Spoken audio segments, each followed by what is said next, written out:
Hello, Facebook family. I have decided to do this video. It has been weighing very heavily on my heart and on my mind as well. And it was something that I wanted to say early on, but there were so many emotions and so much pressure for me to go with the popular opinion about who George Floyd was.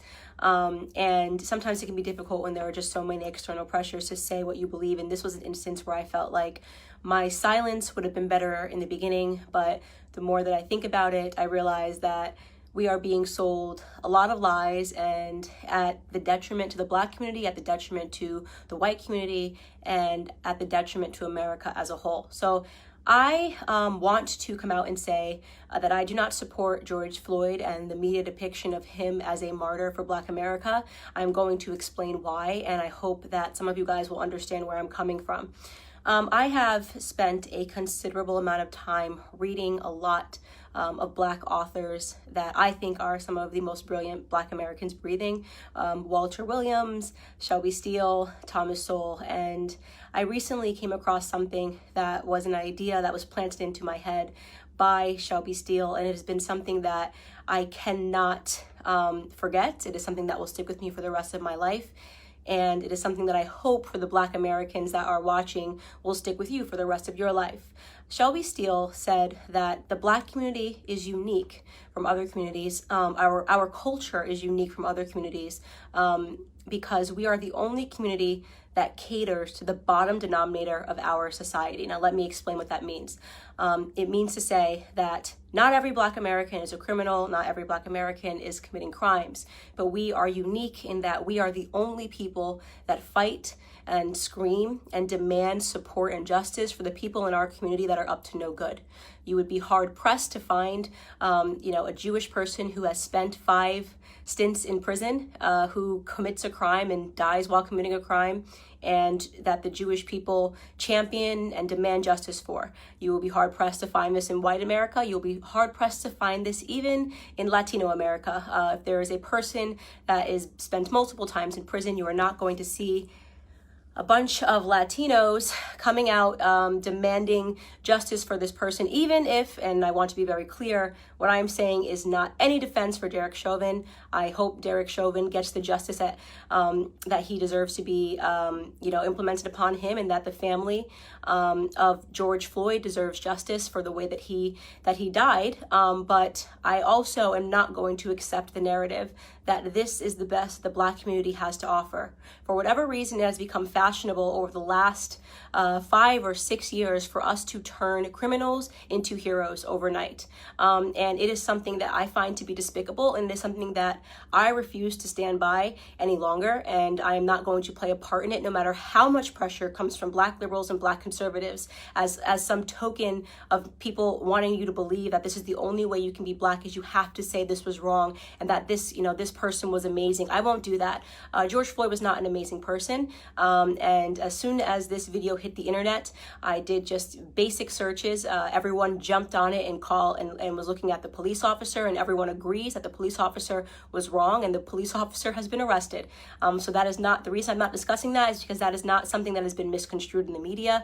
He has been turned into the devil that he is, and there is no reason for us to harp on that any longer, because white Americans are not uplifting Derek Chauvin as a victim or pretending that he's an amazing human being. But George Floyd is being uplifted as an amazing human being. For those of you who have not yet seen the clips and did not pursue or wait for more clips to come out, first and foremost, George Floyd at the time of his arrest was high on fentanyl, and he was high on methamphetamine.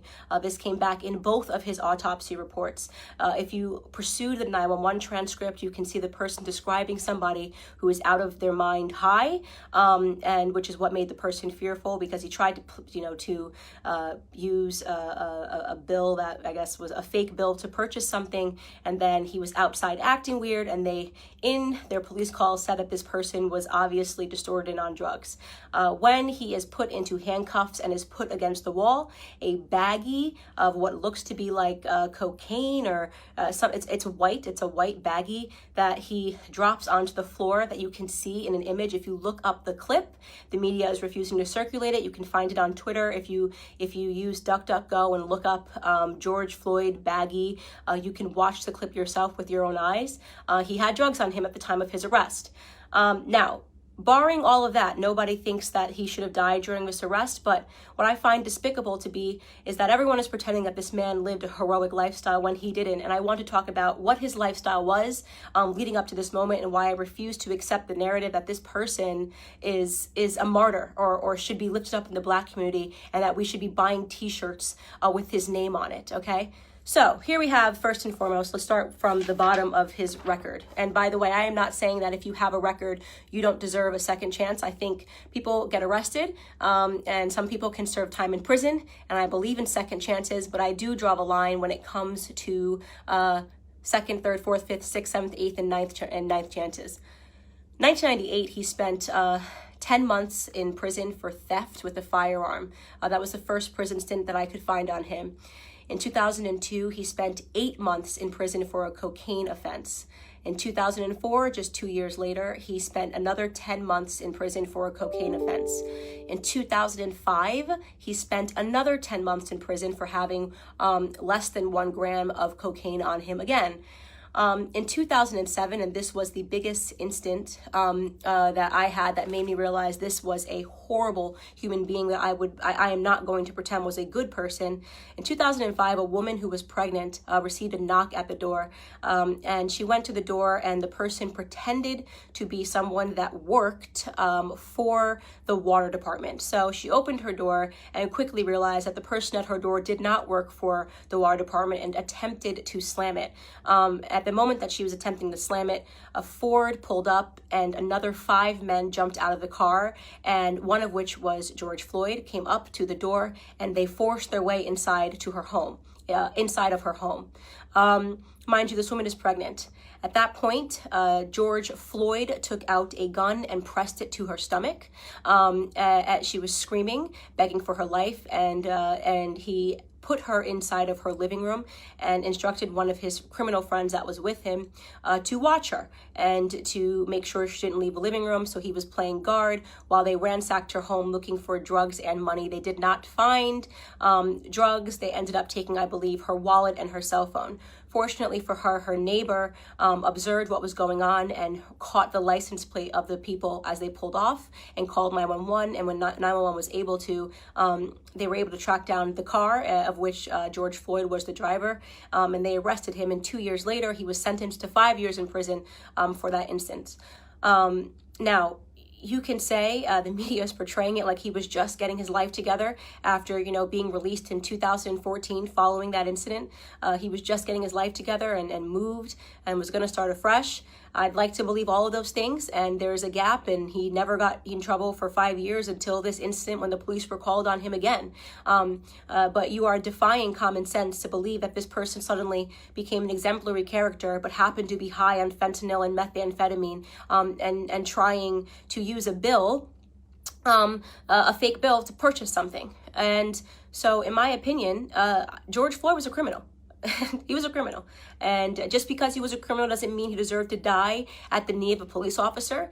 But it does mean that I am not going to play a part of the broken Black culture that always wants to martyr criminals, who wants to pretend they were these upstanding human beings that just wanted to help society, that just wanted to reach out and uplift society. And he has a rap sheet that is long, that is dangerous. He was an example of a violent criminal his entire life. Okay, up until the very last moment. Now, again, I want to be clear. This is not a defense for Derek Chauvin. No one that I have spoken to, no one in the news is defending Derek Chauvin. He is getting what he has coming to him. Okay, great.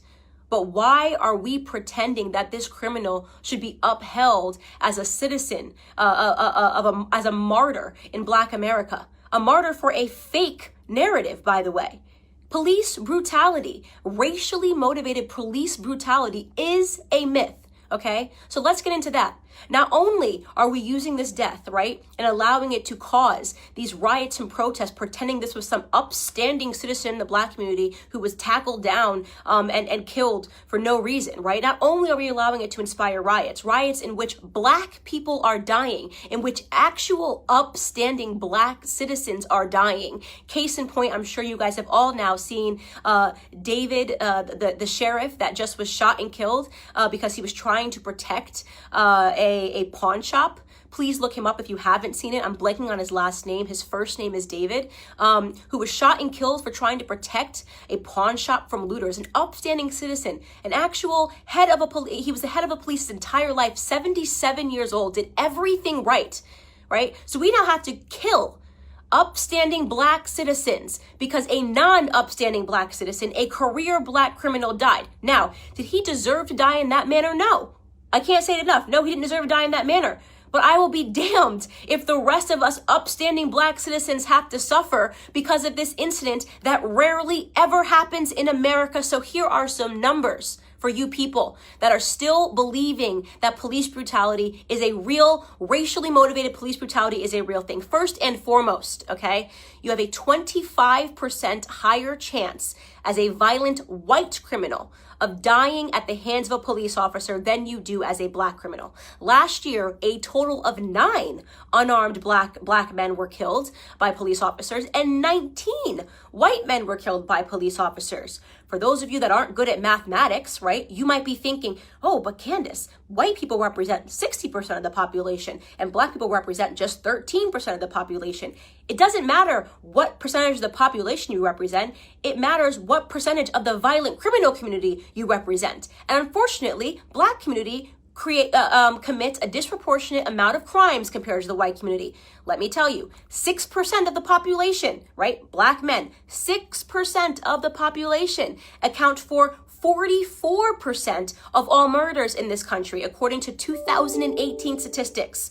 That is what you call a gap. And yet white people who represent 60% of the population, we represent 13, Black men are 6%, only represent 50% of all the murders, right? That makes no sense. That makes no sense. A 6-point variation in a community where we are extreme minorities. We commit 50% of all violent offenses, evenly split, and we're only 13% of the population, okay? So we have a lot more encounters with police officers. And don't say the police officers are coming around because we're Black. I'm talking about violent criminals. I'm talking about murder, 44% of murders, okay?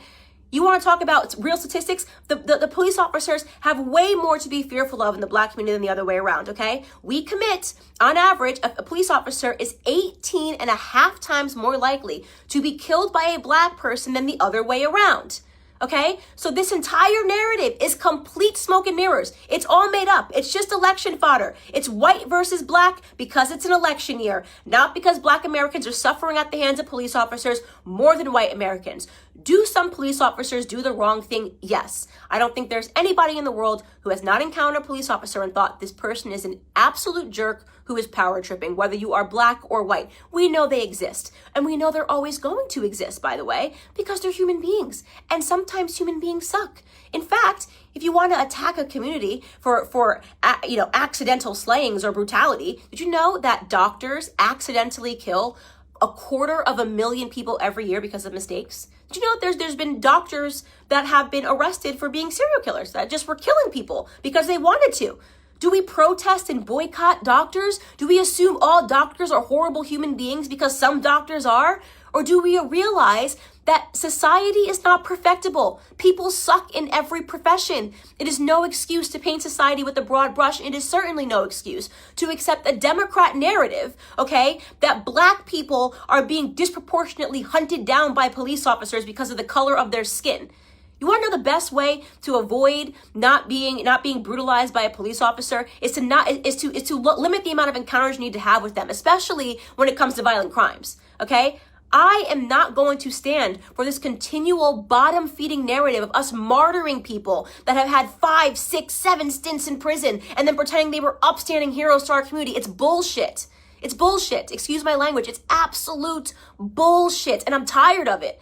I'm tired of having to play pretend. I'm tired of sitting here and being called a coon or an Uncle Tom because I won't play this bottom-feeding game with you. If you want to hang up posters of criminals on your wall and talk about them as your martyrs, do it. Do it. You can do it. Kobe Bryant was my idol, okay? I'll keep a photo of Kobe Bryant. You can keep one of George Floyd and pretend he was an upstanding human being that just once or twice put a gun across a pregnant woman's belly. Could you imagine that woman right now? That black woman, by the way, right? Watching everybody pretend this person was an upstanding human being who just at the age of 42 and 5 prison stints was going to get his life together. I mean, it's embarrassing. We are embarrassing in that regard, right? This is why we have a cycle and a toxic culture, because nobody wants to tell the truth in Black America. It's so easy to be a victim. It's so easy to ask white people to bow down and apologize and do all these things for us. It's crap. It's crap. It's a lie. It's a farce. Our biggest problem is us, okay? It's why we don't talk about it when black on black crime happens. It's why we don't talk about it when 40 black people are killed in one weekend during Memorial Weekend in Chicago. We don't want to talk about any of that stuff. We don't want to talk about Baltimore. We don't want to talk about New Jersey. We don't want to talk about any of these places where black people are being slaughtered by other blacks, because that would mean that we had to be personally accountable, right? That would mean personal responsibility. We don't do personal responsibility in our community. We don't do it. We blame white people, right? We only point a camera to white people when they do something, even though we do it at a way higher rate to ourselves, right? We celebrate our drug dealers. We're the only community, right, that would ever create hashtags to free people from prison because they committed crimes, like free Meek Mill, free this rapper, free this rapper. How hard is it to not spend multiple times in prison? How difficult is that? Is that too hard for us? Is that way too high of a mountain for us to scale, to do the right thing, to be upstanding citizens? That is the call to action that I have for Black America with Blexit. Like, why do we keep fulfilling this narrative? What do you think the perception of us, by the way, is on the outside? You ever look at the comments? You ever go into like an anonymous blog and see what people say? Oh, just black people being black people. I see those racist comments. Oh, just black people got to riot. Black people got to be black people. You know how they are. Oh, just black people being ignorant. That is the perception. When people get to be anonymous and talk about us, that's what they think about us, right? They think that we are the kind of people that will forever uphold criminals as the martyrs of our society, that we will never take account for the things that we do wrong, right? That we don't have it within us to educate ourselves to get ahead. And that for those of us that actually do it, well, we get called coons, right? You got Condoleezza Rice, she's a coon. Larry Elder, he's a coon. Dr. Ben Carson, brain surgeon, first ever to perform the surgery of splitting twins that are connected by the head. He's a coon, right? What a loser he is. What a stupid guy he is. Kanye West says he's not going to be told to do it because of the color of his skin. He's a coon. He's lost. He's in the sunken place. The sunken place. That's where we all are, right? Because we demand more and we will get more out of this society, because we're going to get ahead, right? That's what's going to happen. We're going to get ahead. Black conservatives get ahead because we don't subscribe to this narrative. Because you're not going to catch me outside trying to grab a TV pretending that it's because a martyr named George Floyd got killed. Okay? I'm a big believer that no matter what color you are, you do stupid things, you win stupid prizes. Okay? We have to do better. We have to teach our kids better, or we're not going to get ahead, right? Anyways, this is just a rant because I have been feeling super annoyed at these depictions in society.